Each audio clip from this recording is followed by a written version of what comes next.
Get ready to innovate and organize your workspace with Metro. As the industry leader in storage and productivity solutions, Metro is here to transform and organize your kitchen. With their premium solutions, you'll experience the Metro difference. Metro's sturdy and versatile shelving units, workstations, holding cabinets, and utility carts are designed to streamline operations and maximize your productivity. Don't settle for imitators. Metro products last longer and offer unparalleled quality and durability. Plus, many customization options ensure that your workspace is tailored to your unique needs. Visit their website or contact them today to start designing your perfect space. Metro Shelving, your partner in organization and efficiency.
My man.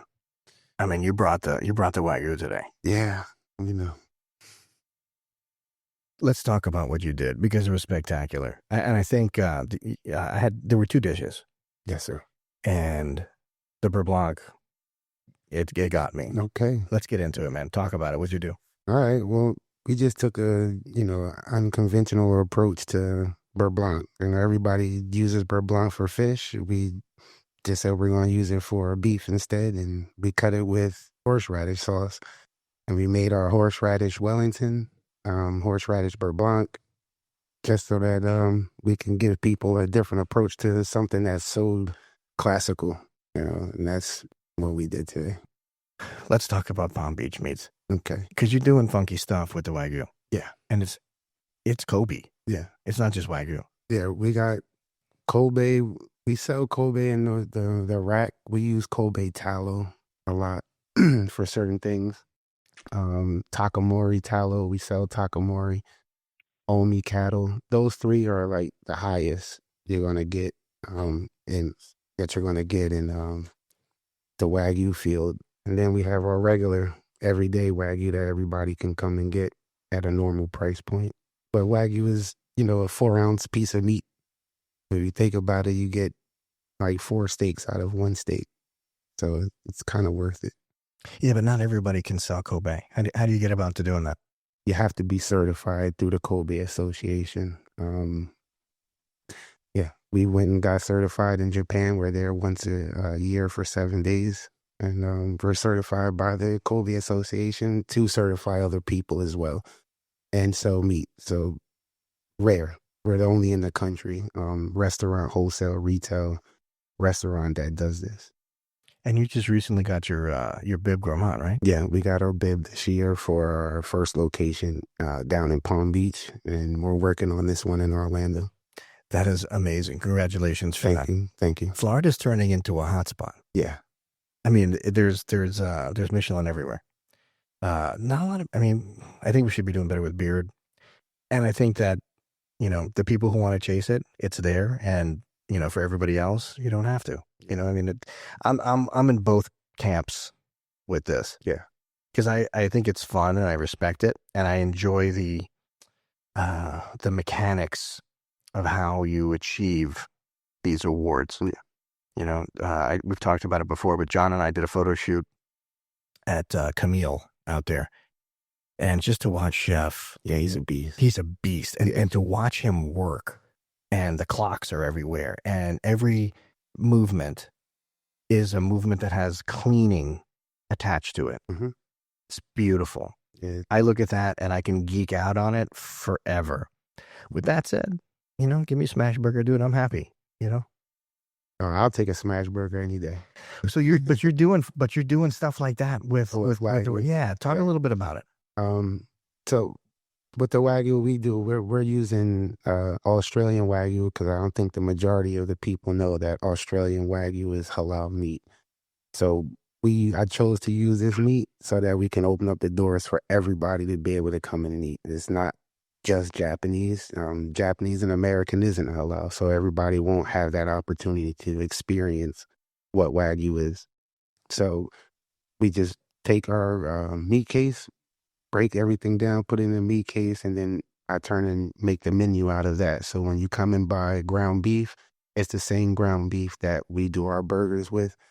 And I chose to go pub style instead of smash. Like I'm doing an 8-ounce fat burger, you know, cooked to temp, no sauce, just lettuce, tomato, onion, just so that you can really get that taste of Wagyu and know that you're eating something that's, you know, what we consider to be the best beef in the country or in the world.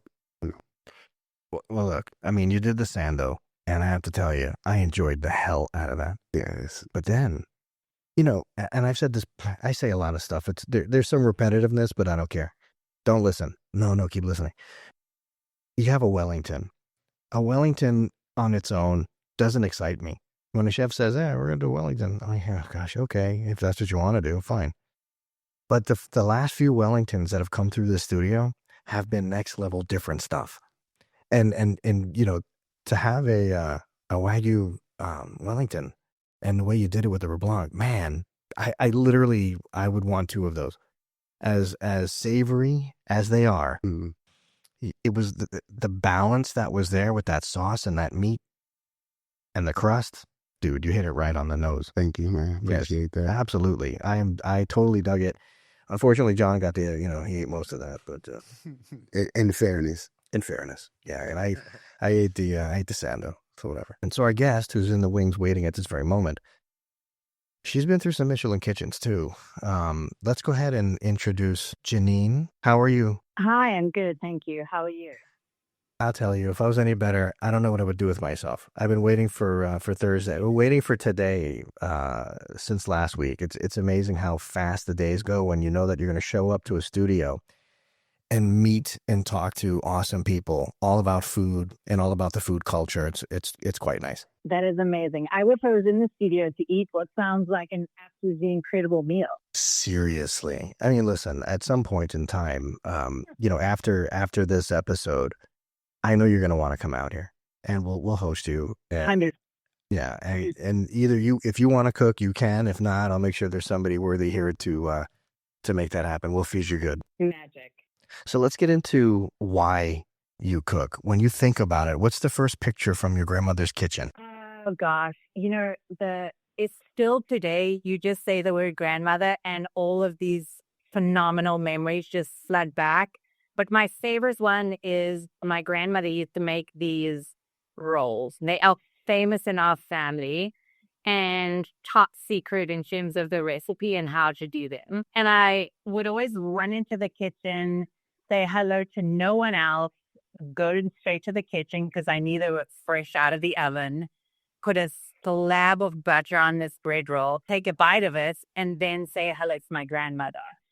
And I'll always remember the way that she looked at me when I bit into that roll because it was pure joy and it was what I now understand to be purpose. And for her, it was that conviction of this is why I love to cook a salad and bread roll for these guys because of that one moment where she saw me bite into the roll with pure joy on my face of how delicious it was. And that's why I cook, is because when I see somebody enjoying something that I've spent hours or days making, that's what it's for. That's all it's about, is that moment of watching someone have joy. And that's where you go in your mind when things get rough. Because in the kitchen life, I mean, it's the sound of the tickets printing and servers coming in and out, and just that chaos. When you have a happy place, and it has something to do with your family and happy memories, it makes the whole experience so much better. 100%. And you can actually taste it. You can taste when someone is making the food from a place of deep love and joy, or whether someone's just making it to, as a job to make ends meet. Well, I can appreciate what you're saying. When I was a boy, my grandmother, we'd be at the house, and she would be making a Sunday sauce or something like that, and she would dip the bread in the sauce, and she'd, whisper, Carl, come here. And, I'd kind of, get over there, and it was the happiest thing for me. Like to this day, if there's a sauce somewhere, I'm dipping bread in it, and I find my happy place. My cousin used to have her own sauce made specifically for herself, because she would eat so much of our grandmother's gravy that she had to have her own separate jug of gravy, so that all of us would actually have some and she would have her own. So I understand the gravy. I can get down with that. I would have my own stash as well. If I could, I would. I mean, unfortunately, we got to share with the rest of the family. So we're talking about happy moments, memories and whatnot. But you've seen the ugly side of the business, everything from stalking to sabotage, obviously yelling and throwing things. I'm sure that you can remember what your first this isn't okay moment was. Yeah, I think it's different as a female chef in a male dominant area. It was my initial thought, and yes, it is different, but I think just any human being, when you feel unsafe and when you have that moments of unease, that's not okay. Whether you're female, whether you're male, it doesn't really matter. As soon as you have that moment of, I don't feel easy, or I don't feel safe, or something internally makes you pause for a moment, that for me was when I was like, this is not okay. And there were so many moments like that, which you start to question, is it just me? Am I just overly sensitive, or is this really a problem? I would get stalked in freezers and, too closely walked past in aisles which had miles of space. Like just random moments where you just think, this is not okay and I don't feel safe. As a woman in that situation, how do you even set a boundary? Because, here's the thing. Before you answer that, here's the thing. When I was coming up, call it in the 90s, while I was getting into the restaurant scene, I don't know. I know times were different, but, as a front of the house person, the servers, male, female, whatever, they're giving back rubs at the machine. There's all sorts of these things that go on behind, just out of the eyesight of the guest. And there's people who are willing participants, and then there's, it's never okay. But the reality is, the females who tried to say stop or put a boundary, everybody looked at them poorly, like they had a problem. And I think that is disgusting. Is that what you ran into? Mm. Yeah, I gotta say, I stomached a lot of it because I wanted to work in, Michelin-star restaurants, and I wanted to work for chefs who would help me grow and would help me achieve things. So yeah, I did take a lot on, or stomach a lot, or just pass things off and just be in uncomfortable situations. And it's terrible to say, but you sort of then start to do a measuring test of like, okay, well, on a scale of unsafe and unease, where does this rate, and how am I willing to be able to take it? I worked in a Michelin-star restaurant with 17 men, and I was the only female there. And, yeah, there was many times when I was like, wow, this is not okay. And I remember even having conversations once or twice with a head chef and just being like, this is happening and it's not okay. And he was like, you got to either suck it up or you really can get out, because there's plenty of people who would want to have the opportunity that you do. And I just, you sort of go, okay, well, that's how it's going to be. So yeah, it's not everywhere. Like, I have also worked for some extraordinary chefs who are the most, beautiful men to work for, and have really taught me that, there are both sides, like any industry. But yeah, if it's rough, it's really rough. Listen, there isn't any shortage of, let's just say, disgusting people, whether male or female. And everybody has their different approaches or traits or whatever. In the end, if the environment isn't healthy, you got to go.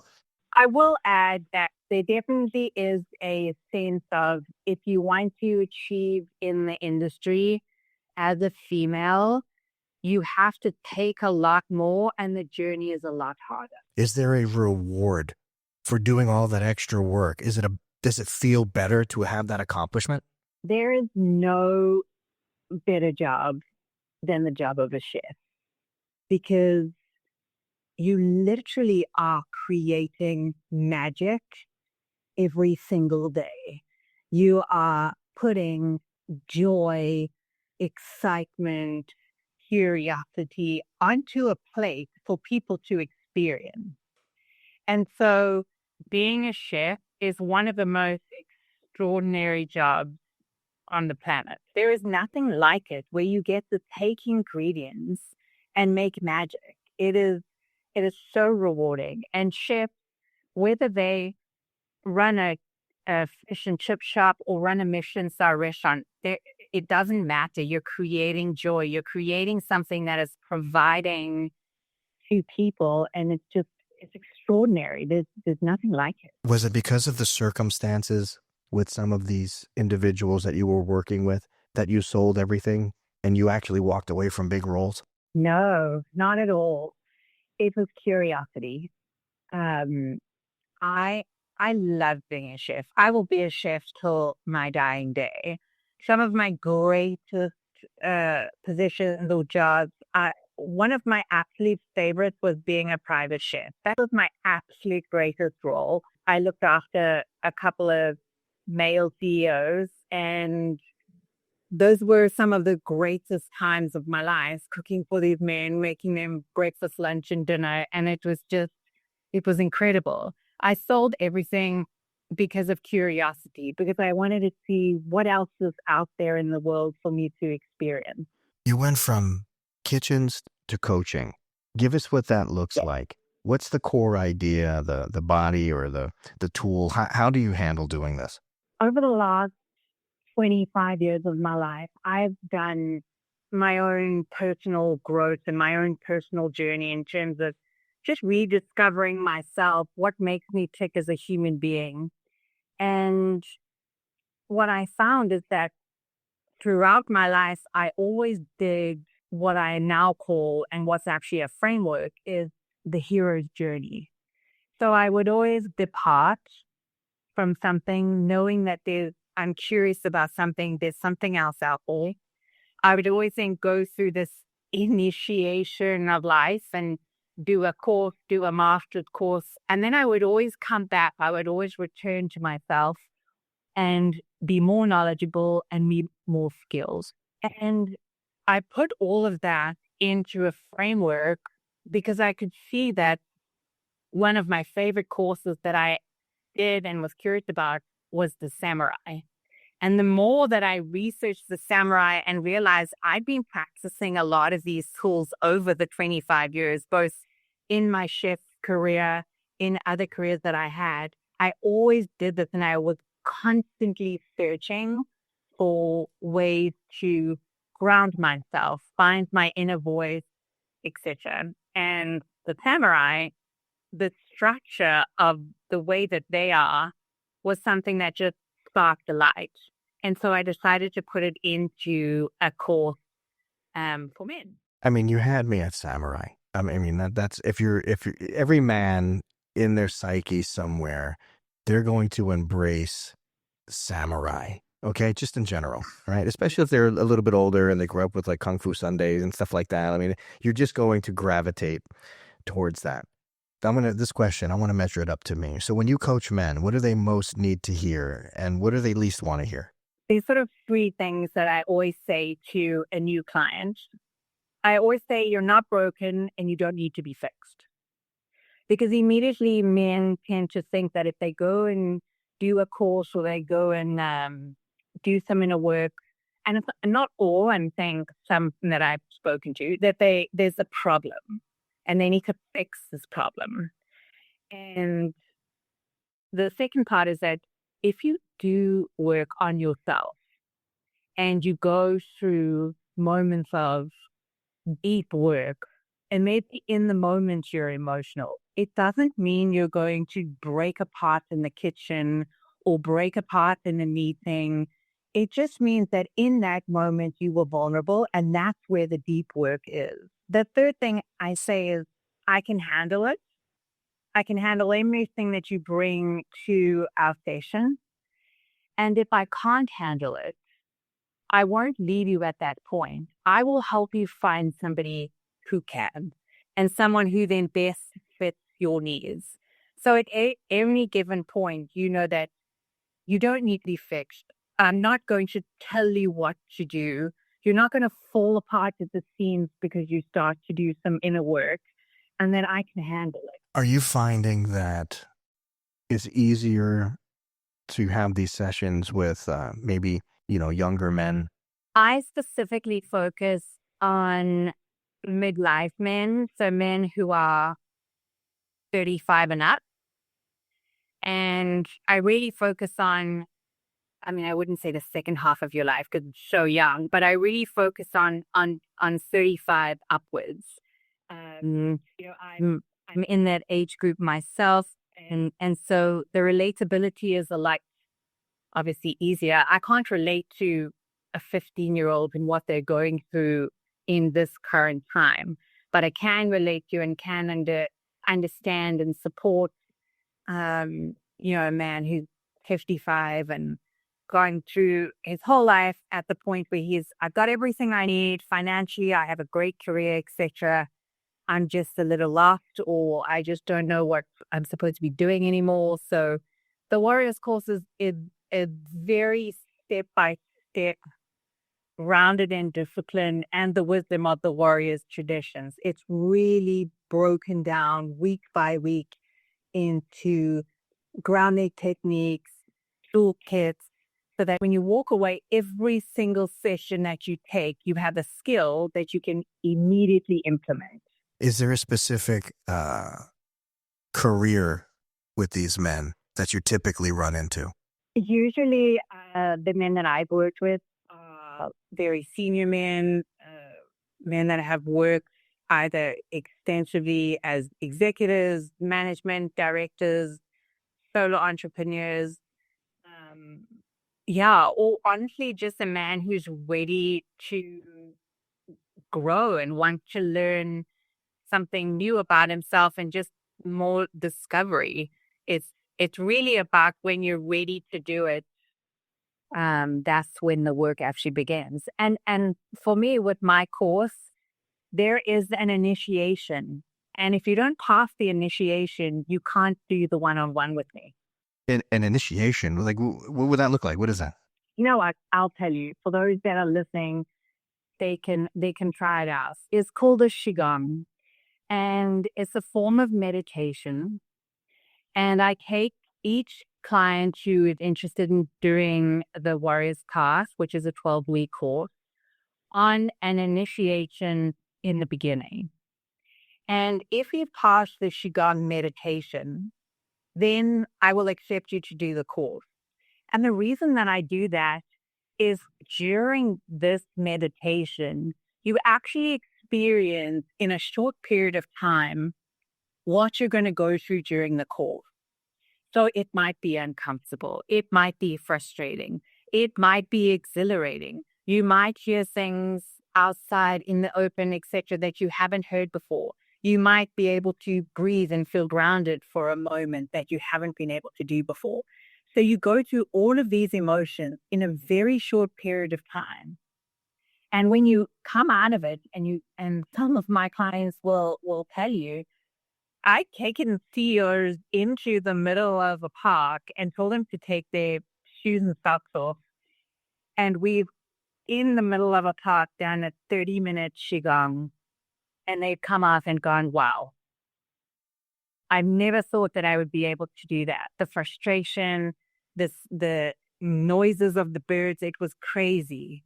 And then they would do the course and they would get so much value out of the course because they would be reminded of that short moment where they went through all of those things and they were ready to do this. I'm so torn on this issue because I'm fully aware and embrace that the way a lot of the things that were done traditionally as men, probably not the best, right? When you're talking about holding things in or, not communicating with your spouse or your loved ones or whatever.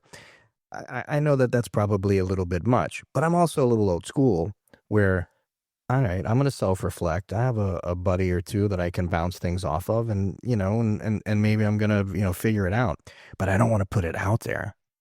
I don't want to share I would never want to take my shoes and socks off like that. Honestly, I would never want to do that. And there's nothing wrong with me physically. I don't know. That would be crazy for me. But I also recognize it would probably be ultra liberating. I can see that. Yeah. I don't know. It's bizarre for me.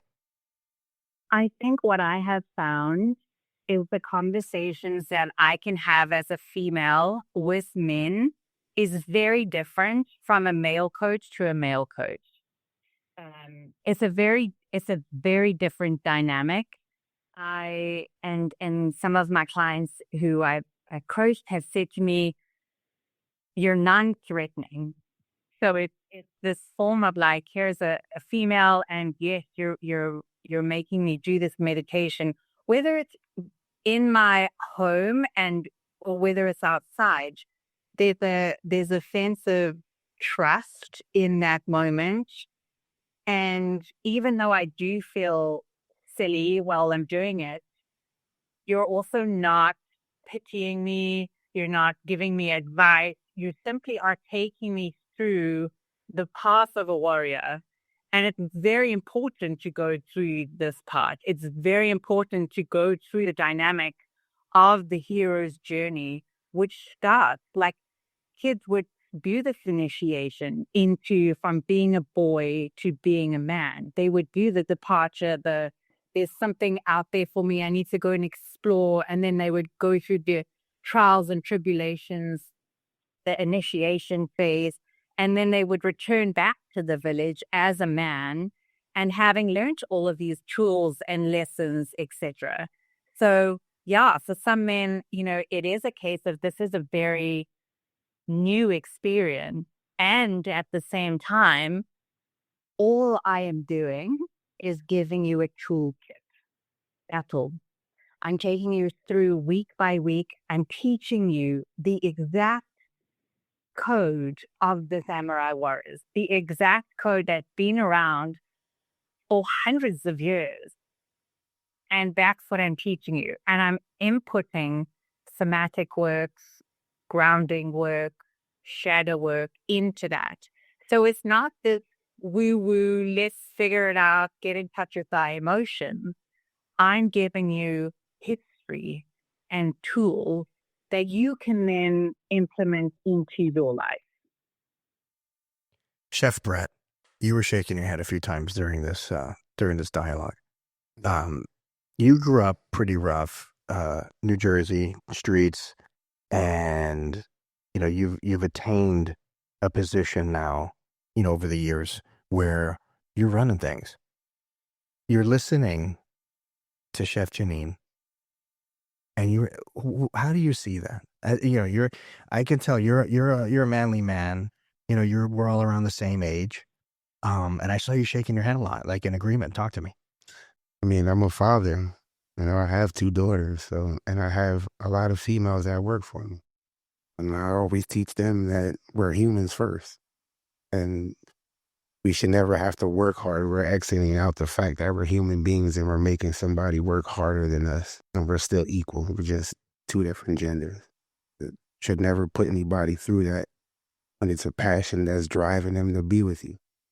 So for me, is like I deal with my staff, my pastry chef. I want her to be the best pastry chef. So I'm giving her every tool she needs. And I'm not like holding her back from being the person that she didn't know she was, because nobody gave her that opportunity. They just looked at her, oh, you're good at this, do that. And then they walk past it and then go to the next person and then focus on that person. So I'm never going to do that to them. And that happened to me as a male. I've been in the industry 25 plus years.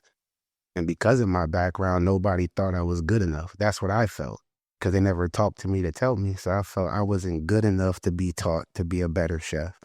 I didn't go to culinary school. I didn't have these dreams.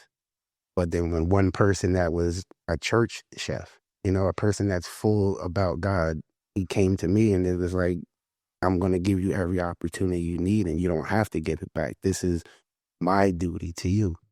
And then when I learned that from him, that was 2017. It's 16 years after I started, somebody told me that, and so to see women go through that and be raised by my mother, I would just hate that my daughters went through that at work, knowing how much they put through something, how much they care, and then have to come home and then live in those moments of all of that through the day. So yeah, as a father, it bothers me a lot to hear it, and as a chef, I think you're not a chef. If that, like, anybody can cook, but not anybody can lead people. And my mentor said we're all followers until we're capable of leading. Just because you know how to cook well doesn't make you a leader.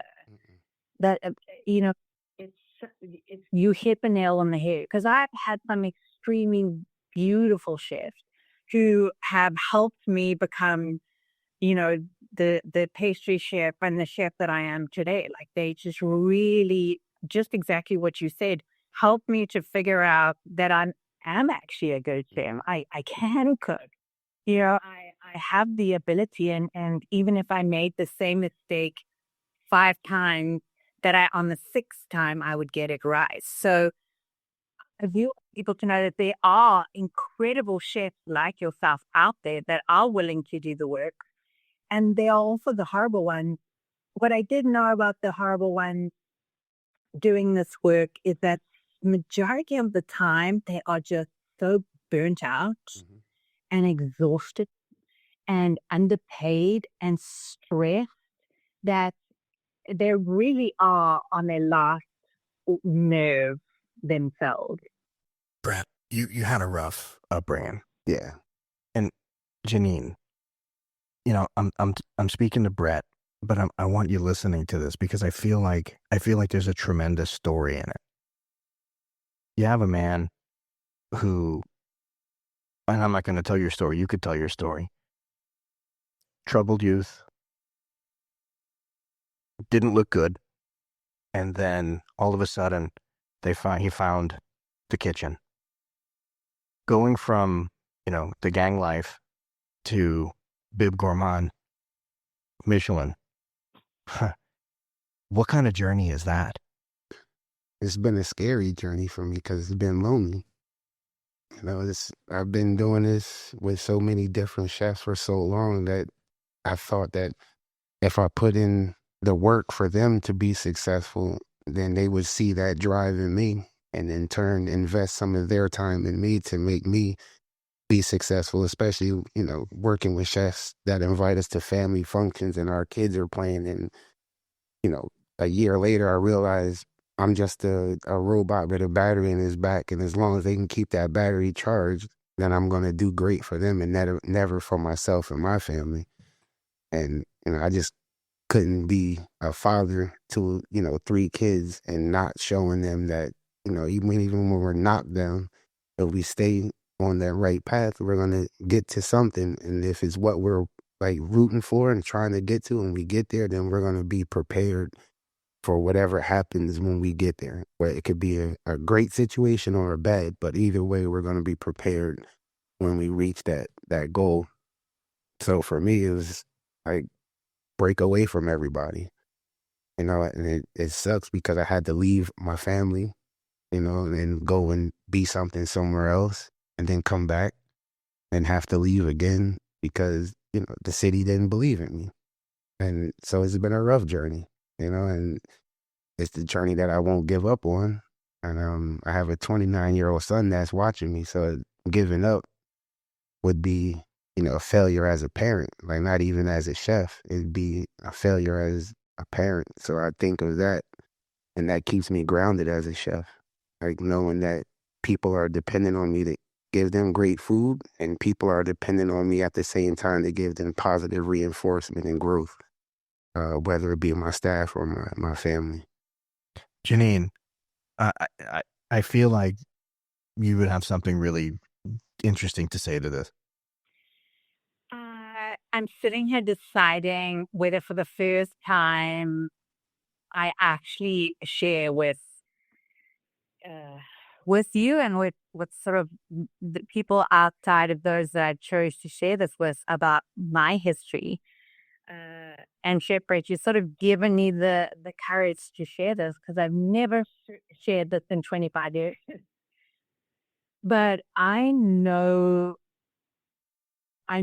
of struggle as well. I don't know of your struggle and that sort of thing, but I know struggle really deep down. And I know how food and cooking and those memories of being in my grandmother's kitchen, being in my mom's kitchen, making cakes, my dad wandering in with a teaspoon and just going, tasting the food, and they're rushing out. Yeah, I know that. So I'm going to share it. I think if you guys are okay for me to share a little bit of history. Of course. Okay. Gosh, I'm nervous. Okay. So, my family was murdered 25 years ago. And I went from having the most extraordinary childhood that anyone could ever ask for as a kid to having nothing, beyond zero. And then having after that just a onslaught of constant people trying to take advantage of me, whether it was family, whether it was people trying to deal with my parents' estate. I was constantly being taken advantage of. And I put myself through chef school because that was the very last thing that my mother and I had done together. We had a role involved in chef school. And I put myself through that just to be able to do this one final thing that we had done together. And this is the first time I experienced being harassed in a kitchen. I was working in a 5-star hotel, and I kept on being harassed by one of the executive chefs. He would follow me into the freezer all the time. And when you're 16, 17 years old, and you just lost everything in your entire life, and you're so broken, and you're just trying to survive minute to minute, having all these constant ambushes every day, all day was brutal.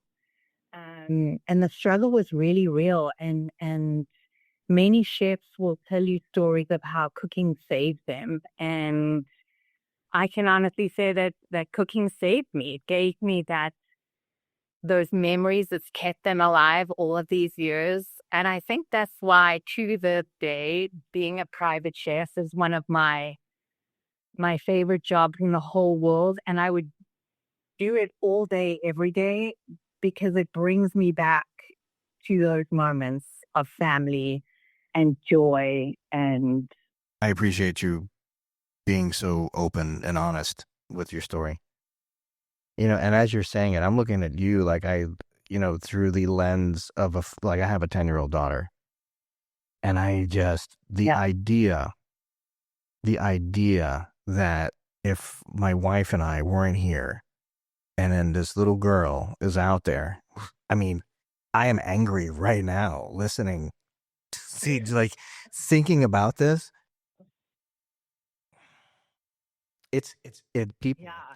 People need to understand. People have to understand that, there's good in the world and there's evil in the world, and you have to choose a side. It isn't something that, there isn't a gray area. You have to pick a side. No. And people who are, opportunistic are disgusting, and they're out there. But Carl, the thing I've got to say is that I made a choice from the very second it happened, and I make this choice every single day that I choose to be kind, and I choose to be the sensitive girl that I was even back then at 16 years old. Like, I have chosen kindness and love and self-respect every single day for the last 25 years. And this course that I created is 25 years of absolute personal slug work, and to be able to be the person that I am today, and to be able to, survive in a world that is quite cruel to sensitive people. And as ships, we are sensitive. We put our hearts on our sleeve every single day.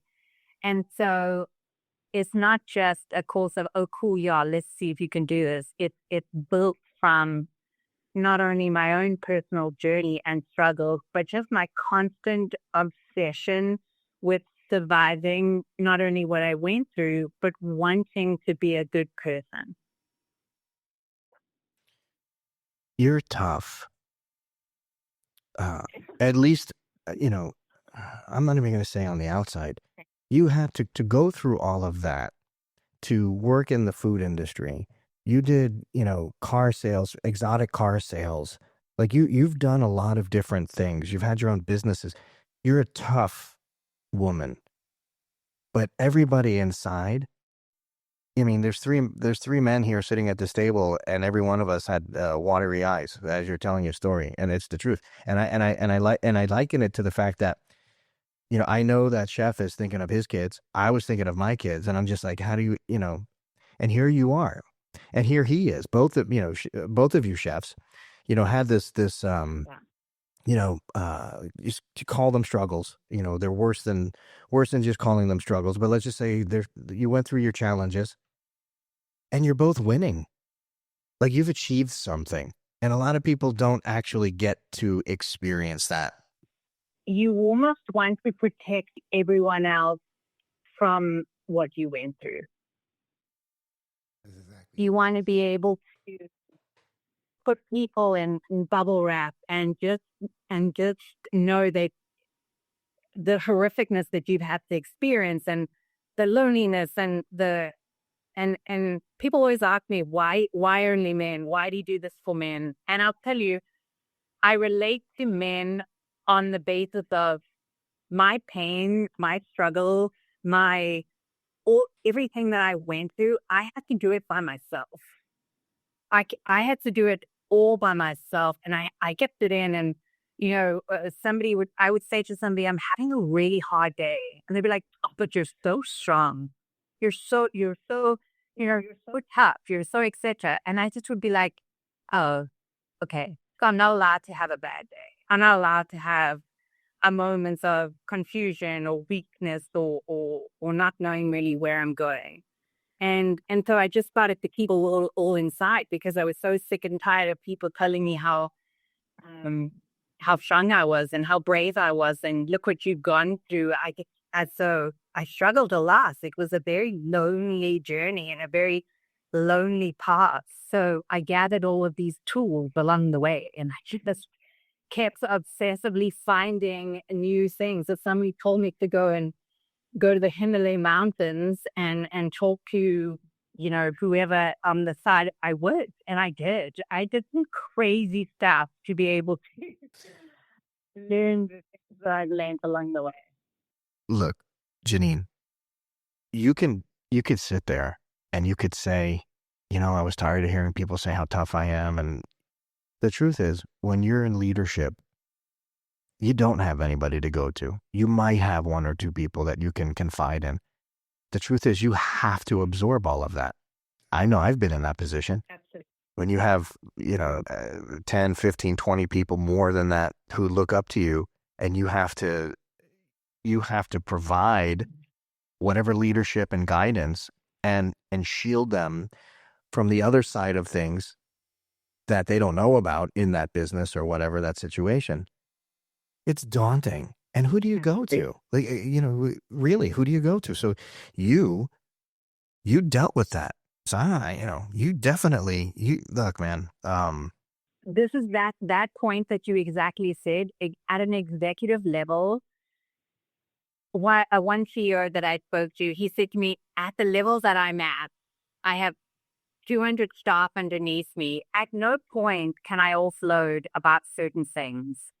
Not to my staff, not to my senior management, not necessarily even to my wife, because we interact with everyone's wives. And if she says something accidentally, so I actually created a session, a single session, called the offload session, where I have this confidential offloading session with CEOs where they will come on, we have an hour, and they just talk about everything that they need to offload. They basically are talking to themselves out loud. And we do something called EFT tapping, which taps on all your meridian points or your pressure points whilst you're offloading this information. And what that does is it helps you lower your cortisol. It helps you lower those pressure points. And we help you to just digest the information out loud to a sounding board that has absolutely zero effect, connotations. All you do is just relaying the information out loud. And some of the guys who have done it with me have really said, you know what, just the fact that there's a sounding board, letting me offload this information, letting me work through all of these things out loud has been monumental in some of their decision making. That's a big step for somebody like me. That's a huge step. And it isn't that I'm the biggest executive or whatnot. I couldn't hold a candle to some of the people that you speak to. But nevertheless, that's not an easy thing for a man to do, to open like that and do it.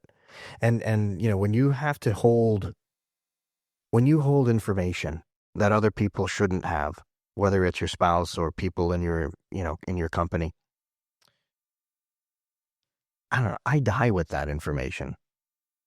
There's stuff I carry stuff around today that I've had in me for 20 years that I still wouldn't share it. I die with it. I don't know. I think it's tremendous what you're saying. I think it's definitely needed. It's definitely needed. I want to hear something from you. In light of what you shared, what propelled you to get into bodybuilding and even bikini fitness? I think that is a testament to how tough you are, because who the hell would do that? Confidence-wise, like you're a machine in a good way. I mean that like in the best way possible. Okay, but I'll tell you, there's two very frank points about it. Number one was I honestly just needed to lift some heavy shit. I needed to do that.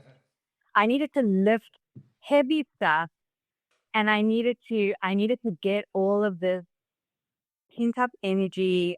Sometimes it was rage. Sometimes it was just all of the emotions that I felt. They needed to go somewhere. And I tried obviously a lot of things and, therapy and all that sort of stuff. But honestly, sometimes you just need to go and lift some heavy shit.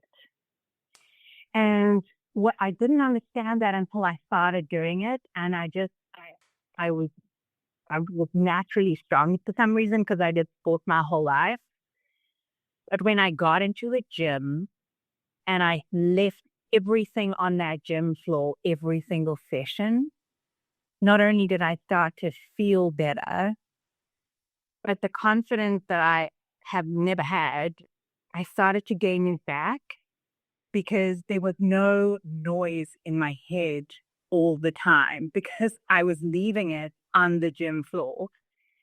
And that was the one thing I started. The second reason why was because I wanted to be able to go into any store, whether it was $5 or $5,000, put on a dress and feel beautiful. And to this day, that is still my number one reason as to why I go to the gym, why I look after myself, why I look after my mental health. It's because I want to be able to look in the mirror, put on a dress, and feel amazing for myself, for no one else, just me. I think that was the best answer that I've ever heard for anything ever. It's like I don't know of a better answer to any of that. I have to say though, Thank you. you're choosing, if you're looking for the douchiest of douchey people, like you're going to all the best places for that. I don't know. That's just funny. But it's the truth. I gotta just seriously, I've got to just share the story with you because people will look at me and they will be like, oh yeah, you've been pretty all your life. What do you know? And I think, you know what? It's so funny because I didn't wear a pair of shorts up until I was 30 years old. So 12 years ago was the first time I wore a pair of shorts because I was so self-conscious and I was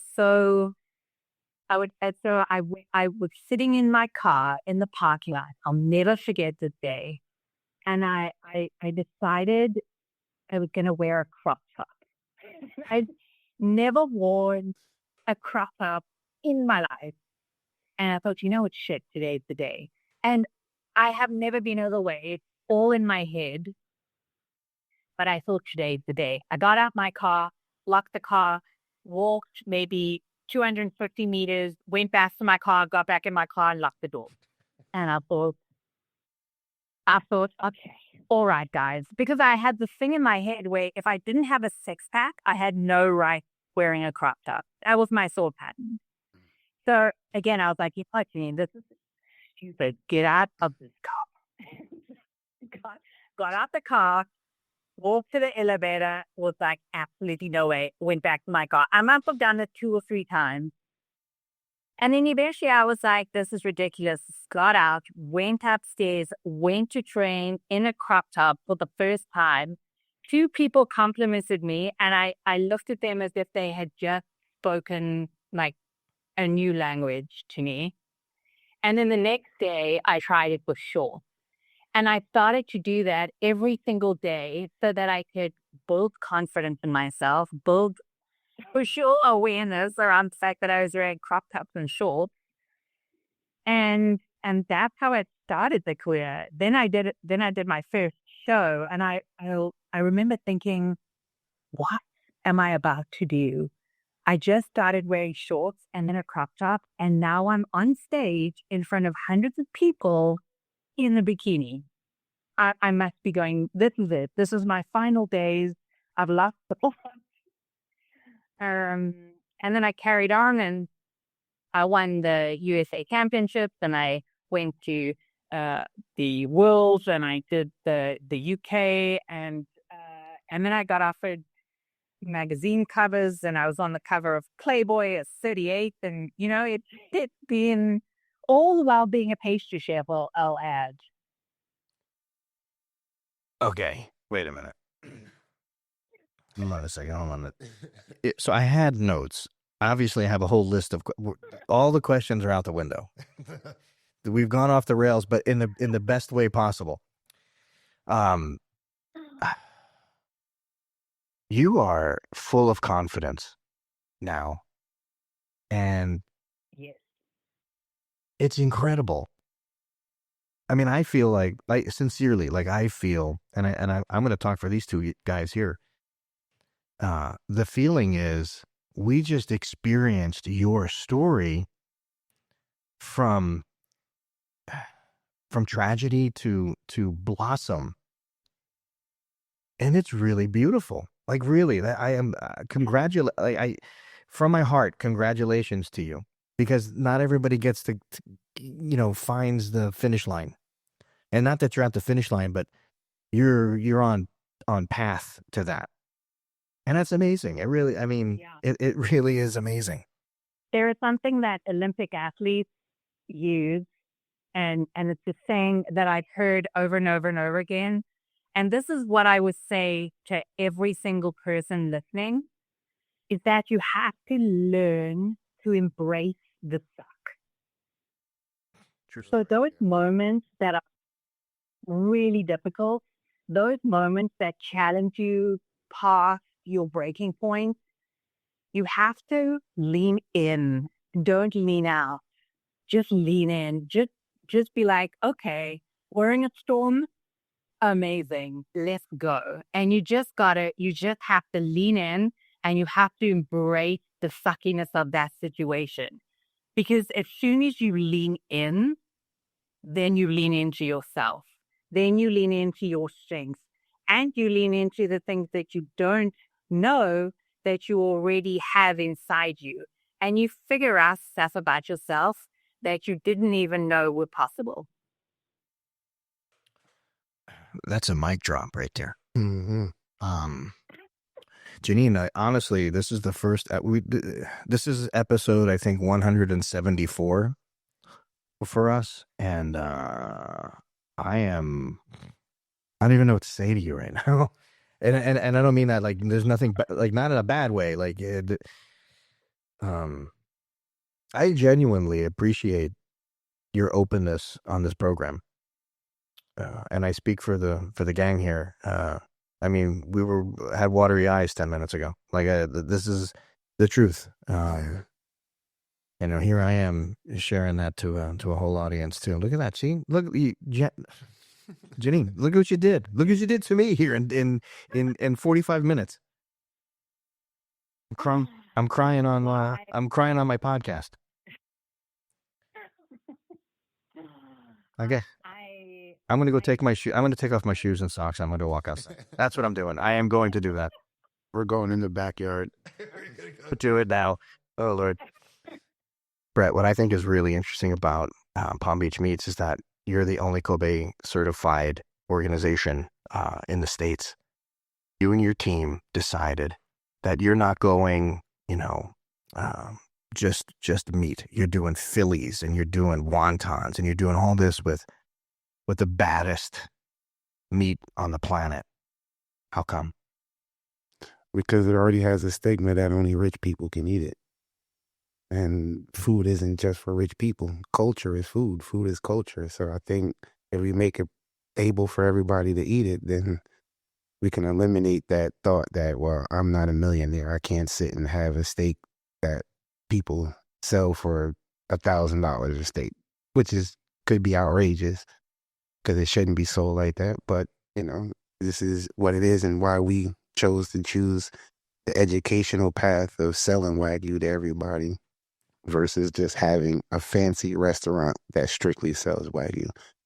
A normal family can't walk in to a regular Wagyu restaurant and have dinner, but they can walk in Palm Beach Meats and have a Frito pie with Frito chips and Wagyu chili for $10.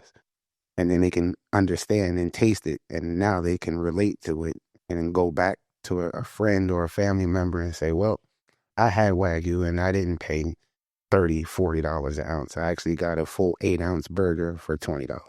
And so for us, it's more of educational because everybody's been lied to. But you're also selling the meat from the store. Yep. So the truth is, yeah, you're giving it away a little bit on the low-key dollars, but you're bringing it back. They're buying his steaks. Yeah. In the case, yeah, we have everything from very smart zabuton, which is a Denver steak cut, which would be like that meat, is called zabuton. So we sell that in them case. We sell filet mignon from Australia. We'll sell a 4 or 5, which is probably your lowest marbling score in Australia, but it can go all the way to 9+. We got whole briskets that we sell to people, and they actually come in and buy the whole brisket, and then they go home and smoke it, or they'll buy whole picanhas and take back whole tomahawk racks. Like we dry age things. I have 71-day-old ribeye, bone in. Nobody's importing bone in Japanese. We do everything that people don't do. Is that overkill? Hold on, let me preface something. I am all about the Wagyu. I am all about the dry aging. But is that too much? Is it too much to do both? No, that's what we thought at first until we started diving into it. We're aging Wagyu inside of its own tallow, like making whole pots of tallow, dropping the Wagyu in it, put it inside of the ager 40 days. And so from that, like me, how do I create off of the pellicle? All right, so 71 days made sense for us because I need that funk. That funk is going to create a perfect oil for me to make popcorn.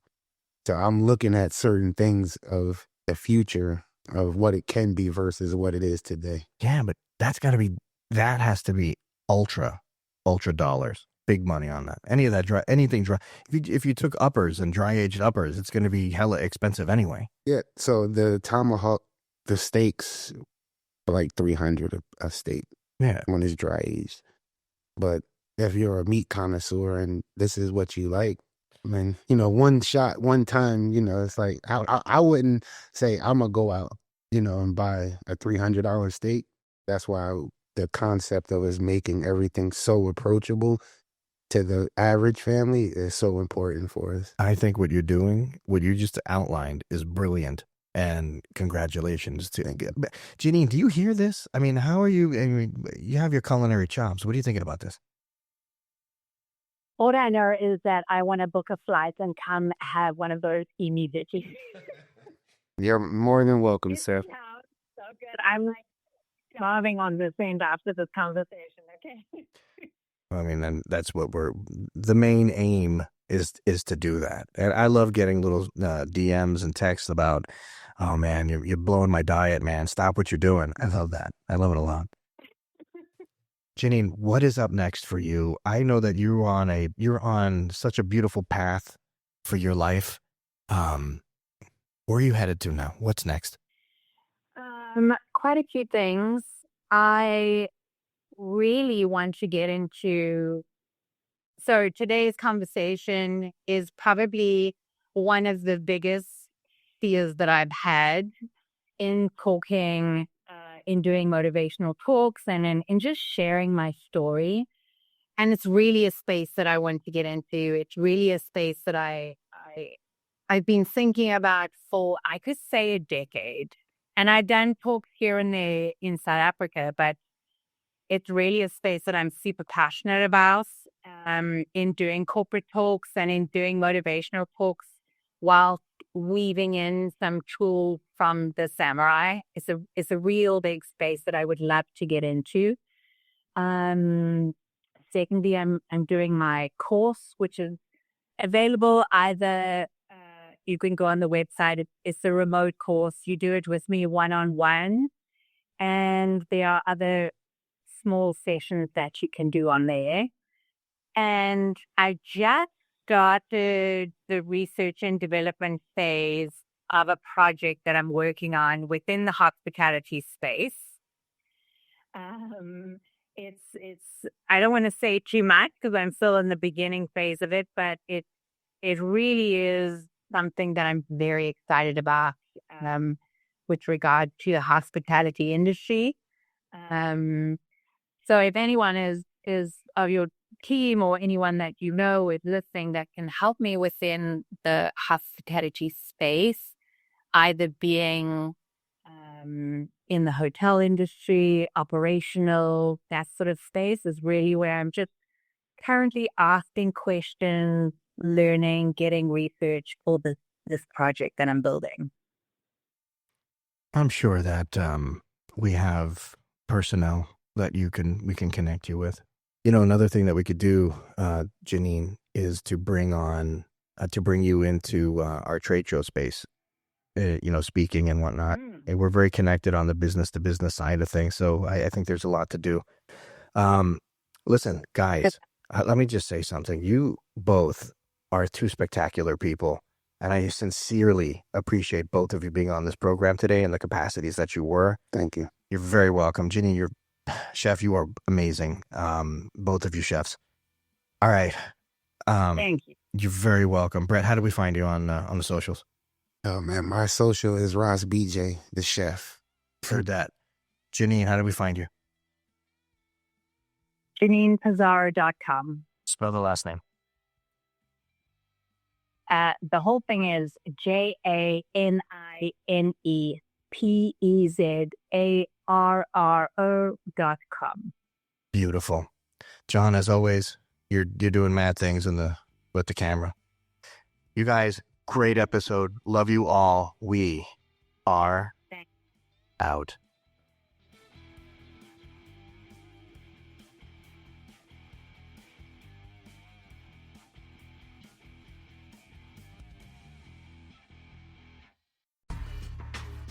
Let me tell you about my friends over at Citrus America and their amazing juicing equipment. They're revolutionizing the way you enjoy freshly squeezed juice. They're at the best hotels, restaurants, and markets. Their mission is simple. Develop a unique consumer experience with on-premise juicing, deliver healthy taste options to clientele, and juice more faster. It's that easy. Citrus America supplies the highest quality juicing equipment and solutions in the industry. So whether you're a small business owner or a large corporation, Citrus America has the right juicing equipment for you. Find out more at citrusamerica.com. Elevate your dining experience with Rack Porcelain USA. As the exclusive tableware brand for the Walk and Talk podcast, Rack combines exceptional craftsmanship with innovative design. Whether you're a chef, a restaurant owner, or a food enthusiast, Rack's high-quality porcelain products will enhance every meal. Discover the artistry of food presentation and make every dining occasion special. Visit rackporcelain.com today and see how Rack can transform your table